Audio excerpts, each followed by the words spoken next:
அன்பான சகோதர சகோதரிகளே, அதிகாலை நேர வணக்கம், மகிழ்ச்சியான காலை வணக்கம். இன்றைய நாளுக்கான தேவனுடைய வார்த்தை ஆதியாகமம் 17ஆம் அதிகாரம் 2ஆம் வசனம். எனக்கும் உனக்கும் நடுவாக என் உடன்படிக்கையை ஏற்படுத்தி உன்னை மிகவும் அதிகமாய் பெருக பண்ணுவேன். இந்த வசனத்தை கேட்டிருக்கிற தேவஜங்களே, தேவ பிள்ளைகளை, படிக்கிற பிள்ளைகளை, வாழை பிள்ளைகளை, தேவன் ஆபிரகாமுடன் அப்போது ஆபிரகாம் ஏற்கனவே செய்திருந்த உடன்படிக்கையை ஆதியாகமம் 15 மீண்டும் வலியுறுத்தி அதை ஒரு நிரந்தர ஒப்பந்தமாக நிலைநாட்டுகிறார். ஆபிரகாமின் சந்ததி வெறும் குடும்பமாக அல்லாமல் திரளான ஜனக்கூட்டங்களாகவும் ராஜாக்களாகவும் மாறுவார்கள் என்ற வாக்குறுதியை உறுதிப்படுத்துகிறது. நான் பெருக பண்ணுவேன் என்று தேவன் கூறுவதன் மூலம் இந்த ஆசீர்வாதம் ஆபிரகாமின் சொந்த பலத்தினால் அல்ல, சர்வவல்லமையுள்ள தேவனுடைய எல்ஷடாய் வல்லமையாய் நிறைவேற்றுவார். இந்த வாக்குத்தம் நிறைவேறும் என்பதை உணர்த்துகிறது. சோத்திரம். 99 வயதான ஆபிரகாமுக்கும் இயற்கைக்கு மாறான முறையில் சந்ததி பெருகும் என்பதை தேவன் இந்த உடன்படிக்கையின் மூலம் உறுதிப்படுத்துகிறார்.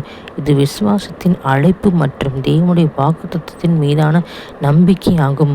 உங்களுக்கு ஜெபிக்கிறேன். ஏசப்பா, சோத்திரங்க தாவே, முடியாது முடிக்கப்படுங்கிற தேவன், இல்லாத இருக்கிறவன் அழைக்கிற தேவனாக இருக்கிற தகப்பனே, எத்தனையோ ஆத்துமாக்கள் தகப்பனே ஏசப்பா, சோத்திரங்கத்தாவே ஆண்டவரே, எத்தனையோ வருடங்கள் கழித்து ஆண்டவரே ஏசப்பா, குழந்தை பிறக்கும் பிறக்காதவே என்று தகப்பனே அவிவிஸ்வாசத்தில் ஆண்டவரே ஏசப்பா அவங்க ஜெபித்து ரொம்ப சோர்வடைந்த நிலைமையில் இருப்பாங்க ராஜா.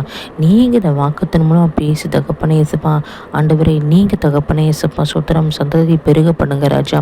ஆண்டவர் படிப்பறிவு இல்லாத பிள்ளைகளுக்கு படிப்பறிவை கொடுங்க ராஜா. ஏசப்பா சுத்திரம். வேலையில் சகோதர சகோதரர்களுக்கு வேலை கொடுத்து ஆசிரிங்க ராஜா. ஆண்டவரே, நோய்வாய்ப்பட்ட சகோதர சகோதரர்களுக்கு பரிபூர்ண தெய்வீக சுகத்தை கொடுங்க ராஜா. பிரிந்த தம்பதியர் ஒன்று சேர்த்து வைங்க தகப்பனே ஏசப்பா, சோற்றங்கத்தாவே நன்றி ராஜா. திருமண காரியத்தை கைகூடி வர பண்ணுங்க ராஜா.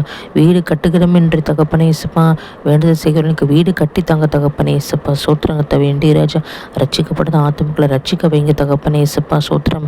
ஆண்டவரே இசப்பா சோத்திரம் கத்தா வேண்டி ராஜா. ஆண்டவரே, முடியாது முடிக்க பண்ணுகிற தேவனப்பா.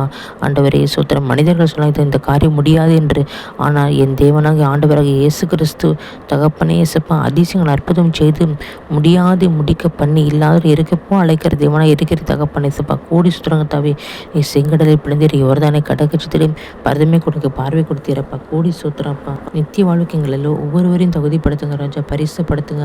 உங்களுடைய சுபாவத்தை கொடுங்க ராஜா. மீட்பெரும் ரட்சகமாக இயேசு கிறிஸ்து மனத்தில் ஜெபிக்கிறேன் என் ஜீவன் நல்ல பிதாவே. ஆமேன், ஆமேன், ஆமேன்.